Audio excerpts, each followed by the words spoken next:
Praise the lord. ದೇವರು ನಿಮ್ಮೆಲ್ಲರನ್ನು ಆಶೀರ್ವದಿಸಲಿ. ಈ ಕೊನೆಯ ಭಾನುವಾರ, ಈ ವರ್ಷದ ಕೊನೆಯ ಭಾನುವಾರ ನಾವು ಬಂದಿದ್ದೇವೆ ಅಲ್ಲವಾ? ಎಷ್ಟೋ ದೇವರು ಒಳ್ಳೆ ಕಾರ್ಯಗಳನ್ನು ಮಾಡಿದಾರಲ್ಲವ. ವರ್ಷವೆಲ್ಲ, ವಾರವೆಲ್ಲ, ತಿಂಗಳೆಲ್ಲ ನಮ್ಮನ್ನು ನಡೆಸಿದ ದೇವನಿಗೆ ಕೃತಜ್ಞತೆ ಸಲ್ಲಿಸುತ್ತಾ ಈ ದಿನದ ಸಂದೇಶ ದೇವರು ಏನು ಕೊಡ್ತಾ ಇದ್ದಾರೆ ಎನ್ನುವುದು ನೋಡೋದಕ್ಕೋಸ್ಕರ ಈ ಸಮಯದಲ್ಲಿ ದೇವರು ಏನು ಮಾತಾಡ್ತಾ ಇದ್ದಾರೆ ಎಂದು ಕರ್ತನನ್ನೇ ನೋಡುತ್ತಾ ಆತ ನಾಮ ಮಹಿಮೆ ಪಡಿಸೋಣವೇ. ಬನ್ನಿರಿ, ಯಾರ್ಯಾರು ನೋಡ್ತಾ ಇದ್ದಾರೋ ನಂಬಿಕೆಯಿಂದ ಆತನ ನಾಮ ಮಹಿಮೆ ಪಡಿಸಿರಿ. ನಿಮಗೆ ಗೊತ್ತಿರೋದನ್ನು ನೀವು ಹೃದಯದಲ್ಲಿ ಆರಾಧನೆ ಮಾಡಬಹುದು. ಗೊತ್ತಾಯ್ತಾ ದೇವರ ಮಕ್ಕಳೇ? ಬನ್ನಿರಿ, ಆತನನ್ನು ಆರಾಧನೆ ಮಾಡಿ ಮಹಿಮೆ ಪಡಿಸೋಣ. ಹಾಲೆಲೂಯಾ, ಹಾಲೆಲೂಯಾ, ಹಾಲೆಲೂಯಾ, ಹಾಲೆಲೂಯಾ, ಹಾಲೆಲೂಯಾ. ಉರಬಲ ರಿಬಲ ಶಖರ ನಮನ ರಿಗಲ ಬಲ. ಯೇಸುವಿನ ನಾಮ ಮಹತ್ವ ಪಡಲಿ. ಪರಿಶುದ್ಧನೇ, ಪರಿಶುದ್ಧನೇ, ಪರಿಶುದ್ಧನೇ, ಪರಿಶುದ್ಧನೇ. Glory, glory, glory, glory, glory. Grace, grace, grace, grace, grace, grace. Mercy, Lord, mercy, mercy. You grace upon me, Lord Jesus. Hallelujah, hallelujah, hallelujah. ಸ್ತೋತ್ರ, ಸ್ತೋತ್ರ, ಸ್ತೋತ್ರ, ಸ್ತೋತ್ರ, ಸ್ತೋತ್ರ, ಸ್ತೋತ್ರ. ಯೇಸುವೇ ನಿನ್ನ ಸಾನ್ನಿಧ್ಯ ಸಾಕು. ಯೇಸುವೇ ನಿನ್ನ ಸಾನ್ನಿಧ್ಯ ಸಾಕು. ನಮ್ಮ ಬಲವೂ ನೀನೇ, ನಮ್ಮ ಕೋಟೆಯೂ ನೀನೇ. ಯೇಸುವೇ ನಿನ್ನ ಸಾನ್ನಿಧ್ಯ ಸಾಕು. ಯೇಸುವೇ ನಿನ್ನ ಸಾನ್ನಿಧ್ಯ ಸಾಕು. ನಮ್ಮ ಬಂಡೆಯೂ ನೀನೇ, ನಮ್ಮ ಕೋಟೆಯೂ ನೀನೇ. ಯೇಸುವೇ ನಿನ್ನ ಸಾನ್ನಿಧ್ಯ ಸಾಕು. ನಮ್ಮ ವಿಮೋಚಕನು ನೀನೇ, ನಮ್ಮ ಆಶ್ರಯಗಿರಿಯು ನೀನೇ. ನಮ್ಮ ರಕ್ಷಣೆ ಕೊಂಬು ನೀನೇ, ನಮ್ಮ ದುರ್ಗವು ನೀನೇ ದೇವಾ. ಯೇಸುವೇ ನಿನ್ನ ಸಾನ್ನಿಧ್ಯ ಸಾಕು. ಯೇಸುವೇ ನಿನ್ನ ಸಾನ್ನಿಧ್ಯ ಸಾಕು. ಹೌದಪ್ಪ, ನಿನ್ನ ಸಾನ್ನಿಧ್ಯ ನಮಗೆ ಸಾಕಾಗಿದೆ ಕರ್ತಾವೆ. ನಿನ್ನ ಜೀವವುಳ್ಳ ಇಬ್ಬಾಯಿ ಕತ್ತಿ ದೇವರೇ, ನಿನ್ನ ವಾಕ್ಯವನ್ನು ನುಡಿಯುವುದಕ್ಕೆ ನನ್ನನ್ನು ಅಭಿಷೇಕದಲ್ಲಿ ತುಂಬಿಸು. ಯಾರ್ಯಾರು ನೋಡುತ್ತಾರೋ ಕರ್ತಾವೇ ಅವರ ಮೇಲೆ ಒಂದು ವಿಶೇಷವಾದ ಅಭಿಷೇಕ. 2025ನೇ ವರ್ಷದ ಆಶೀರ್ವಾದ ದೇವನೇ ನೀನು ಕೊಡುವಲು ಶಕ್ತನಾಗಿದೆಯಪ್ಪ, ಕೊಡಲು ಶಕ್ತನಾಗಿದೆಯಾ ದೇವನೇ. ಆಶೀರ್ವದಿಸು, ಅನುಗ್ರಹಿಸು. ಎಲ್ಲ ಮಹಿಮೆ ನಿಂಗೊಬ್ಬನಿಗೆ ಸಲ್ಲಬೇಕಪ್ಪ. ತಗ್ಗಿಸ್ತೀನಿ ನನ್ನ ಜೀವವುಳ್ಳ ತಂದೆಯೇ. ಆಮೇನ್, ಆಮೇನ್. Praise the Lord. ಬನ್ನಿ ವಾಕ್ಯದ ಕಡೆಗೆ ಹೋಗೋಣ. ಈ ದಿನ ತೆಗೆದುಕೊಂಡಂಥ ವಾಕ್ಯ ರೋಮಾಪುರ. ಅರ್ಥ ಆಯ್ತಾ ದೇವರ ಮಕ್ಕಳೇ? ಪೌಲನು ಮಾತನಾಡಿರೋದು ಅರ್ಥ ಆಯ್ತಾ? ಈ ದೇವ ಜನರು ಯಾವ ರೀತಿ ನಾವು 2025ನೇ ವರ್ಷದಲ್ಲಿಯೂ ಈ ವರ್ಷದ ಕೊನೆಯ ದಿನಗಳಲ್ಲಿಯೂ ನಡ್ಕೊಳ್ಬೇಕೆನ್ನುವುದೇ ಇದರ ಸಾರಾಂಶ. ಏಕೆಂದರೆ ಯೇಸುಸ್ವಾಮಿ ಬರುವುದು ತುಂಬ ಹತ್ತಿರವಾಯಿತು. ನಾವೆಲ್ಲರೂ ನಡ್ಕೊಳ್ಳುವ ವಿಧ, ನಾವು ಯಾವ ಮಾರ್ಗದಲ್ಲಿ ಹೋಗ್ತಾ ಇದ್ದೀವಿ, ಯಾವ ರೀತಿ ಚಿಂತನೆ ಮಾಡ್ತಾ ಇದ್ದೀವಿ, ಇದೆಲ್ಲ ನಾವು ಕರೆಕ್ಟಾಗಿ ನಡೆದುಕೊಳ್ಬೇಕು. ಏಕೆಂದರೆ ಸಡನ್ನಾಗಿ ಯೇಸುಸ್ವಾಮಿ ಬಂದುಬಿಟ್ರೆ ನಾವು ರೆಪ್ಪೆ ಬಡಿಯೋಷ್ಟರಲ್ಲಿ ಆತನ ಜೊತೆಯಲ್ಲಿ ಹೋಗುವವರಾಗಿರಬೇಕು. ಬನ್ನಿರಿ ಓದಿಕೊಳ್ಳೋಣ.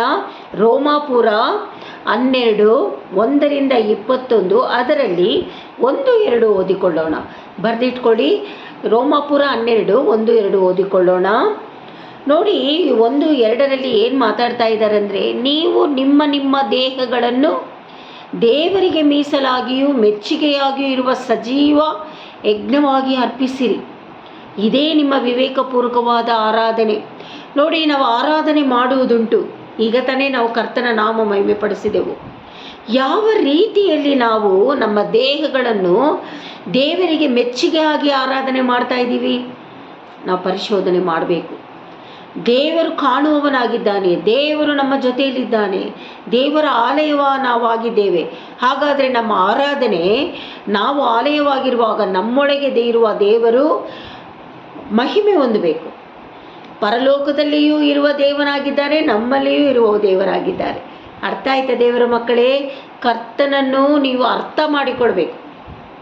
ನಮ್ಮನ್ನು ಸೃಷ್ಟಿ ಮಾಡಿದ ದೇವನನ್ನು ನೀವು ಅರ್ಥ ಮಾಡಿಕೊಳ್ಬೇಕು. ಯಾವ ರೀತಿ ನಮ್ಮ ಮಕ್ಕಳನ್ನು, ನಮ್ಮ ಗಂಡರನ್ನು, ನಮ್ಮ ನೆರೆಹೊರೆಯವರನ್ನು ನಾವು ಅರ್ಥ ಮಾಡ್ಕೊಳ್ತೀವೋ ಆ ರೀತಿ ನಮ್ಮನ್ನು ಸೃಷ್ಟಿ ಮಾಡಿದ ದೇವನನ್ನು ನಾವು ಅರ್ಥಕೊಂಡು ನಡಿಬೇಕು. ಅರ್ಥ ಆಯ್ತಾ? ನಾವು ಯಾವ ರೀತಿಯಲ್ಲಿ ಆರಾಧನೆ ಮಾಡಬೇಕು? ನಮ್ಮ ದೇಹಗಳನ್ನು ದೇವರಿಗೆ ಮೀಸಲಾಗಿಯೂ ಮೆಚ್ಚುಗೆಯಾಗಿರುವ ಸಜೀವ ಯಜ್ಞವಾಗಿ ನಾವು ಅರ್ಪಿಸಬೇಕು. ಅರ್ಥ ಆಯ್ತಾ ದೇವರ ಮಕ್ಕಳೇ? ಹಾಗಾದರೆ ಅದೇ ರೋಮಾಪುರ 12:3 ಏನು ಮಾತಾಡ್ತಾ ಇದ್ದಾರೆ ಪೌಲನು ಅಂತ ಹೇಳೋಣ. ಇದೆಲ್ಲ ಪೌಲನ್ ಮಾತಾಡ್ತಾ ಇರೋದು. ಯಾಕಂದರೆ ಪೌಲನ್ ಆ ಥರ ಇದ್ದರು, 12 ಜನ ಶಿಷ್ಯರು ಆ ಥರ ಇದ್ದರು. ಅರ್ಥ ಆಯ್ತಾ? ಅದು ನಮಗೆ ಹೇಳ್ಕೊಡ್ತಾ ಇದ್ದಾರೆ ನೋಡಿ. 3 ಯಾರು ತನ್ನ ಯೋಗ್ಯತೆಗೆ ಮೀರಿ, ಅರ್ಥ ಮಾಡ್ಕೊಳ್ರಿ, ಯಾರು ತನ್ನ ಯೋಗ್ಯತೆಗೆ ಮೀರಿ ತನ್ನನ್ನು ಭಾವಿಸಿಕೊಳ್ಳದೆ ದೇವರು ಒಬ್ಬೊಬ್ಬನಿಗೆ ಎಂತೆಂಥ ವಿಶ್ವಾಸ ಬಲವನ್ನು ಕೊಟ್ಟನೋ ಅದಕ್ಕೆ ತಕ್ಕ ಹಾಗೆ ನ್ಯಾಯವಾದ ಅಭಿಪ್ರಾಯದಿಂದ ತನ್ನನ್ನು ಭಾವಿಸಿಕೊಳ್ಳಬೇಕು. ದೇವರು ನಮಗೆ ತಾಲಂತುಗಳನ್ನು ಕೊಟ್ಟಿದ್ದಾರೆ, ನಮ್ಮ ಯೋಗ್ಯತೆಗೆ ತಕ್ಕಂತೆ ಕೊಟ್ಟಿದ್ದಾರೆ. ನೋಡಿ, ನಮ್ಮ ಯೋಗ್ಯತೆ ಹೀಗಿರ್ಬೋದು, ಬೇರೆಯವರ ಯೋಗ್ಯತೆ ಇನ್ನೂ ಮೇಲಾಗಿರ್ಬೋದು. ಅವರ ಯೋಗ್ಯತೆಗೆ ನಾವು ಆಸೆ ಪಡಬಾರ್ದು. ನಮ್ಮ ಯೋಗ್ಯತೆಗೆ ದೇವರೇನು ಕೊಟ್ಟಿದ್ದಾರೆ ಅದರಲ್ಲಿ ನಾವು ತೃಪ್ತಿಯಾಗಿ ವಿಶ್ವಾಸ ಬಲವನ್ನು, ದೇವರು ಕೊಟ್ಟಿರುವ ವಿಶ್ವಾಸ ಬಲವನ್ನು ನಾವೇನು ಮಾಡಬೇಕಂತೆ? ಆ ಬಲವನ್ನು ಇಟ್ಟುಕೊಂಡು ನ್ಯಾಯವಾದ ಅಭಿಪ್ರಾಯದಿಂದ ನಮ್ಮನ್ನು ಭಾವಿಸಿಕೊಳ್ಳಬೇಕು, ನಾವು ನಡ್ಕೊಳ್ಬೇಕು. ಅರ್ಥ ಆಯ್ತಾ ದೇವರ ಮಕ್ಕಳೇ? ನಮ್ಮ ಯೋಗ್ಯತೆಗೆ ತಕ್ಕ ಹಾಗೆ ದೇವರು ನಮ್ಮನ್ನು ಬಲಪಡಿಸಿದ್ದಾರೆ. ನಮ್ಮ ಯೋಗ್ಯತೆ, ನಮ್ಮ ತಾಲಂತುಗಳಲ್ಲಿ ನಾವು ಯಾವ ರೀತಿ ದೇವರಿಗೆ ಸೇವೆ ಮಾಡಬೇಕು, ಯಾವ ರೀತಿ ನಾವು ನಡ್ಕೊಳ್ಬೇಕು ಎನ್ನುವುದು ನಾವು ಅರ್ಥ ಮಾಡಿಕೊಂಡು ಪರಿಶುದ್ಧಾತ್ಮನ ಹತ್ರ ಕೇಳಿ ನಾವು ನಡೆಯೋದಾಗಿರಬೇಕು. ಹಲ್ಲೆಲೂಯಾ. ಅರ್ಥ ಆಯ್ತಾ? ಮೊದಲನೇದಾಗಿ ನಾವು ಯಾವ ರೀತಿಯಾಗಿರಬೇಕು? ನಮ್ಮ ದೇಹಗಳನ್ನು ದೇವರಿಗೆ ಮೆಚ್ಚುಗೆ ಆಗಿಟ್ಟುಕೊಂಡು ಸಜೀವ ಯಜ್ಞವಾಗಿ ಅರ್ಪಿಸಬೇಕು. ಎರಡನೇದು ಏನಂತ ಹೇಳಿದ್ದಾರೆ? ನಮ್ಮ ಯೋಗ್ಯತೆಗೆ ತಕ್ಕ ಹಾಗೆ ದೇವರು ನಮಗೆ ಬಲಪಡಿಸಿದ್ದಾರೆ, ಆ ಯೋಗ್ಯತೆಗೆ ತಕ್ಕ ಹಾಗೆ ನಾವು ನಡ್ಕೊಳ್ಬೇಕು. ಅರ್ಥ ಆಯ್ತಾ? 3ನೇದು ಓದಿಕೊಳ್ಳೋಣ. ಅದೇ ರೋಮಾಪುರ 12:16 ಹೇಳಿರುವ ವಾಕ್ಯ ಏನೆಂದರೆ, 12-16 ಕೊಟ್ಟಿರೋದು ಏನಂತೆಲ್ಲ ಓದಿಕೊಳ್ಳೋಣ ಬನ್ನಿ. ಎಲ್ಲರೂ ಸತ್ಯವೇದ ಪುಸ್ತಕಗಳನ್ನು ಇಡಬೇಕು. ಅರ್ಥ ಆಯ್ತಾ ದೇವರ ಮಕ್ಕಳೇ? ಕ್ರೈಸ್ತರು ನಿರೀಕ್ಷಿಸುವ ಮಹಾಪದವಿಯನ್ನು ನೆನೆಸಿ ಉಲ್ಲಾಸವಾಗಿದೆ. ಅರ್ಥ ಆಯ್ತಾ? ಉಪದ್ರವದಲ್ಲಿ ಸೈರಣೆಯುಳ್ಳವರಾಗಿರ್ರಿ, ಬೇಸರಗೊಳ್ಳದೆ ಪ್ರಾರ್ಥನೆ ಮಾಡ್ರಿ, ದೇವಜನರಿಗೆ ಕೊರತೆ ಬಂದಾಗ ಸಹಾಯ ಮಾಡ್ರಿ, ಅತಿಥಿ ಸತ್ಕಾರವನ್ನು ಅಭ್ಯಾಸಿಸಿರಿ, ನಿಮ್ಮನ್ನು ಹಿಂಸಿಸುವವರಿಗೆ ಆಶೀರ್ವಾದ ಮಾಡ್ರಿ, ಶಪಿಸಿದವರಿಗೆ ಶಪಿಸದೆ ಆಶೀರ್ವದಿಸಿರಿ. ಅವ್ರನ್ನ ಶಪಿಸಬಾರ್ದು, ನಾವು ಆಶೀರ್ವದಿಸಬೇಕು. ಸಂತೋಷ ಪಡುವವರ ಸಂಗಡ ಸಂತೋಷವಾಗಿರ್ರಿ, ಅಳುವವರ ಸಂಗಡ ಅಳ್ರಿ, ನೀವು ಅಳ್ರಿ. ನಿಮ್ಮ ಒಳಗೆ ಏಕ ಮನಸ್ಸು ಉಳ್ಳವರಾಗಿರ್ರಿ. ದೊಡ್ಡಂತಸ್ತಿಗೆ ಮೇಲೆ ಮನಸ್ಸಿಡದೆ ದೀನರ ಸಂಗಡ ಬಳಕೆಯಾಗಿರ್ರಿ. ನಿಮ್ಮನ್ನು ನೀವೇ ಬುದ್ಧಿವಂತರೆಂದು ಎಣಿಸ್ಕೊಳ್ಬೇಡ್ರಿ. ನೋಡಿ, ದೇವರು ನಮಗೆ ತಾಲಂತುಗಳನ್ನು ಕೊಟ್ಟಿದ್ದಾರೆ. ಅರ್ಥ ಆಯ್ತಾ ದೇವರ ಮಕ್ಕಳೇ? ಹಾಡು ಹೇಳೋದು, ಸೇವೆ ಮಾಡೋದು, ಸುವಾರ್ತೆ ಹೇಳುವುದು, ಈ ರೀತಿಯಾಗಿ ನಮಗೆ ಒಂದೊಂದು ಸೇವೆ, ಮತ್ತೊಬ್ಬರಿಗೆ ಸಹಾಯ ಮಾಡೋದು, ಇದೆಲ್ಲ ಒಂದು ಸೇವೆನೇ ದೇವರ ಮಕ್ಕಳೇ. ಟ್ಯಾಕ್ಸ್ ಕೊಡೋದು, ಆ ಮನೆಗೆ ಹೋಗಿ ಯೇಸು ಸ್ವಾಮಿ ನಿಮ್ಮನ್ನು ಪ್ರೀತಿ ಮಾಡ್ತಾರೆ, ಇಲ್ಲ ಒಂದು ಆಟೋನಲ್ಲಿ ಹೋಗ್ತಾ ಇರ್ತೀರೋ, ಕಾರಲ್ಲಿ ಹೋಗ್ತಾ ಇರ್ತೀರೋ, ಅಂಥವರಿಗೆ ಒಂದು ವಿಶಿಂಗ್ ಮಾಡೋದು, ಕುಟುಂಬದಲ್ಲಿ ಒಬ್ಬರಿಗೊಬ್ಬರು ಪ್ರೀತಿ ಮಾಡೋದು, ಏಕ ಮನಸ್ಸುಳ್ಳವರಾಗಿರಿ ನೀವಿರಬೇಕು. ಆದರೆ ನಿಮ್ಮ ತಾಲಂತುಗಳನ್ನು ನೆನೆಸಿಕೊಂಡು ಹೆಚ್ಚಿಸ್ಕೊಳ್ಬೇಡ್ರಿ. ಏನಂತ ಹೇಳಿದ್ದಾರೆ? ಬುದ್ಧಿವಂತರೆಂದು ನೀವು ಹೆಚ್ಚಿಸ್ಕೊಳ್ಬಾರ್ದು. ಅರ್ಥ ಆಯ್ತಾ ದೇವರ ಮಕ್ಕಳೇ? ನಾವು ತಗ್ಗಿಸುವವರಾಗಿರಬೇಕು. ದೇವರ ಮಕ್ಕಳು ಯಾವಾಗಲೂ ತಗ್ಗಿಸುವವರಾಗಿರಬೇಕು. ಅರ್ಥ ಆಯ್ತಾ? ಬನ್ನಿರಿ, ಅದೇ ರೋಮಾಪುರ ಓದಿಕೊಳ್ಳೋಣ. 12:20-21 ಕೊನೆಯದಾಗಿ ಪೌಲನು ಮಾತಾಡ್ತಾ ಇರೋದು ಏನು ಗೊತ್ತಾ? ದೇವರ ಮಕ್ಕಳೇ, ನೀವು ಇದನ್ನೆಲ್ಲ ಕಲಿಬೇಕು. ಮೊದಲನಾಗಿ ಏನು ಕಲ್ತ್ವಿ ನಾವು? ನಮ್ಮ ದೇಹಗಳನ್ನು ದೇವರಿಗೆ ಸಜೀವ ಯಜ್ಞವಾಗಿ ನಾವು ಅರ್ಪಿಸ್ಬೇಕು. ಅರ್ಥ ಆಯ್ತಾ ದೇವರ ಮಕ್ಕಳೇ? ಎರಡನೇದಾಗಿ ಏನು ಕಲ್ತ್ವಿ?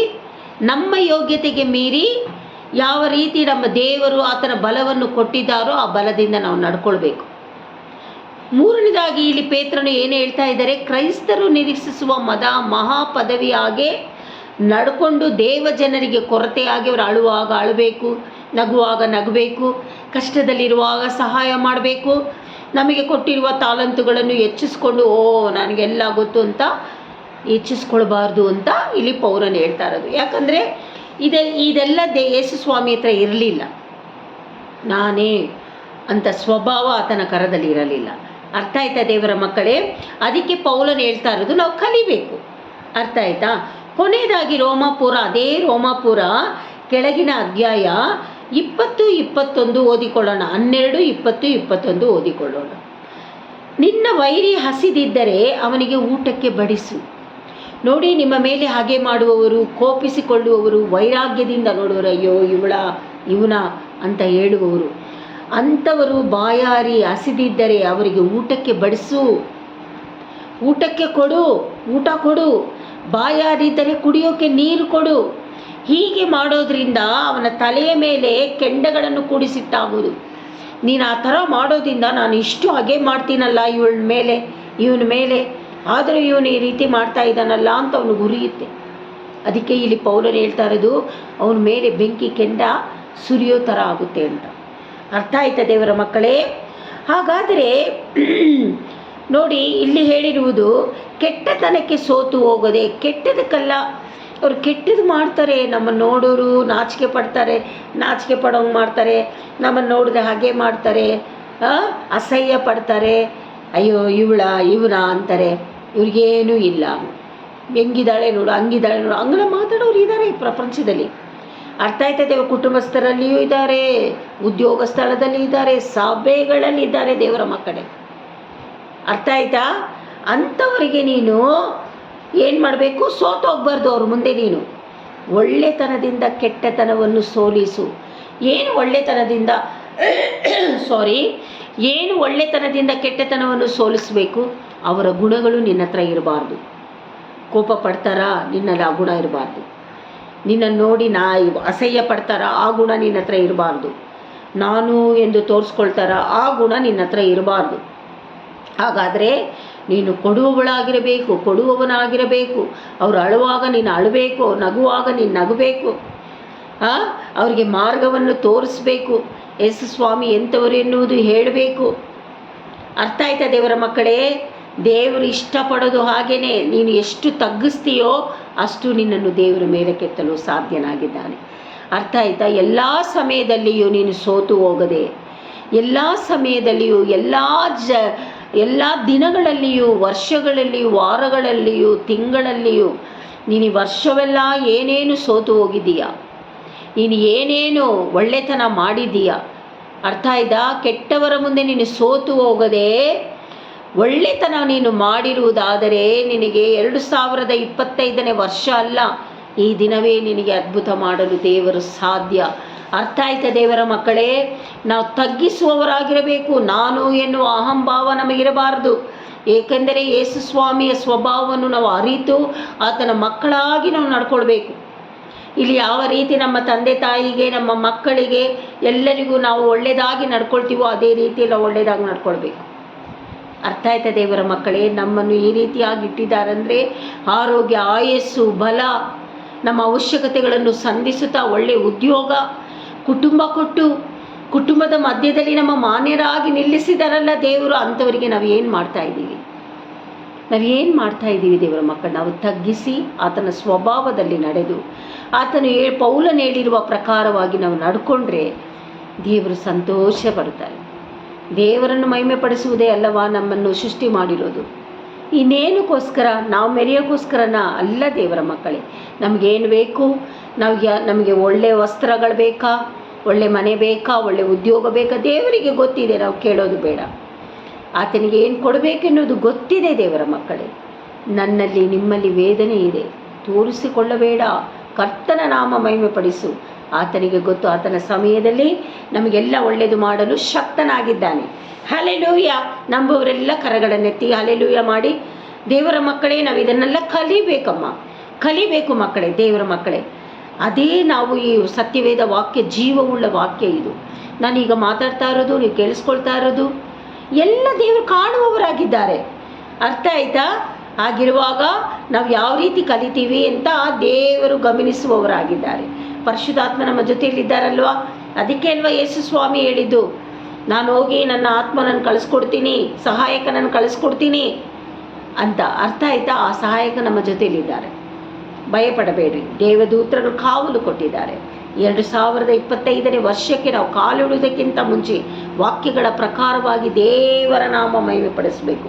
ಬನ್ನಿ, ಕೊನೆಯದಾಗಿ ದೇವರ ನಾಮ ಮಹಿಮೆ ಪಡಿಸಿ ನಾವು ಈ ವಾಕ್ಯವನ್ನು ನಿಲ್ಲಿಸೋದಲ್ಲ, ಈ ವಾಕ್ಯ ಚಲಿಸ್ತಾ ಇರಬೇಕು ದೇವರ ಮಕ್ಕಳೇ. ನಮ್ಮ ಮನಸ್ಸಿನಲ್ಲಿ, ನಮ್ಮ ಆತ್ಮ, ಪ್ರಾಣ, ಶರೀರ ವಾಕ್ಯದಲ್ಲಿ ಬೇರೂರಬೇಕು. ಅರ್ಥ ಆಯ್ತಾ ದೇವರ ಮಕ್ಕಳೇ? ನಮ್ಮ ಬಾಯಿ ಯಾವ ರೀತಿ ಇರಬೇಕು? ಸ್ತೋತ್ರ ಹೇಳುತ್ತಾ ವಾಕ್ಯಗಳನ್ನು ನುಡಿತಾ ಇರಬೇಕು ದೇವರ ಮಕ್ಕಳೇ. ಅರ್ಥ ಆಯ್ತಾ? ಅಯ್ಯೋ ನನಗೇನು ಮಾಡಿಬಿಟ್ಟಿದ್ದಾರೆ ದೇವರು ಅನ್ನೋದು ಮಾತ್ರ ಹೇಳೇಬೇಡ್ರಿ. ದೇವರು ಮಾಡಿದ್ದಾರೆ ನೆನೆಸ್ಕೊಳ್ರಿ, ಕುಳಿತುಕೊಂಡು ಧ್ಯಾನ ಮಾಡಿರಿ, ಏನು ಮಾಡಿದ್ದಾರೆ ದೇವರು ನಿಮಗೆ ಅಂತ. ಅರ್ಥ ಆಯ್ತಾ ದೇವರ ಮಕ್ಕಳೇ? ಬನ್ನಿರಿ, ಅದರ ನಾಮ ಮಹಿಮೆ ಪಡಿಸೋಣ.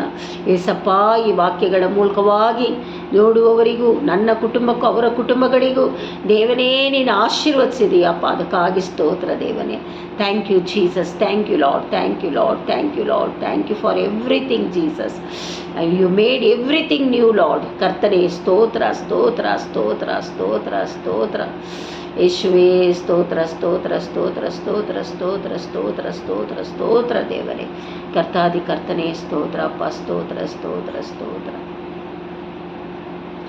உம்மை போல யாருமில்லை, உம்மை போல தேவனில்லை, உம்மை போல ஒருவருமில்லை என் இயேசுவே. உம்மை துதிக்கிறேன், மகிமைப்படுத்துகிறேன் என் தேவனே. உம்மை ஆராதிக்கின்றேன் என் இயேசுவே. அல்லேலூயா, அல்லேலூயா, அல்லேலூயா, ஹல்லேலூயா, ஹல்லேலூயா, ஹல்லேலூயா, ஹல்லேலூயா.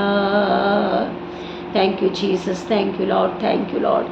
ಕರ್ತನೆ, ತಂದೆ, ಮಗ, ಪರಿಶುದ್ಧಾತ್ಮ ನಾಮ ಮಹಿಮೆ ಪಡತಕ್ಕಾಗಿ ಸೇವೆಯನ್ನು ಆಶೀರ್ವದಿಸಿ ನೋಡುವವರಿಗೂ ಆಶೀರ್ವಾದ, ನೋಡುವವರಿಗೂ, ನನಗೂ, ನನ್ನ ಕುಟುಂಬಕ್ಕೆ, ಅವರ ಕುಟುಂಬಗಳಿಗೂ ದೇವನೇ ನಿನ್ನ ಆಶೀರ್ವಾದ ಸ್ಪರ್ಶಿಸಲಿ ದೇವರೇ.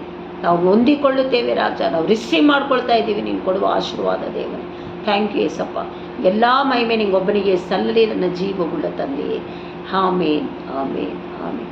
ಥ್ಯಾಂಕ್ ಯು ದೇವರ ಮಕ್ಕಳೇ. ಸಂತೋಷದಿಂದ ಆಲೈಕೊಳ್ರಿ, ಆಯಿತಾ? God bless you. ಮೀಟ್ ಮಾಡೋಣ 2025. ಅರ್ಥ ಆಯ್ತಾ? 1ನೇ ತಾರೀಕು ಮೀಟ್ ಮಾಡೋಣ. Thank you.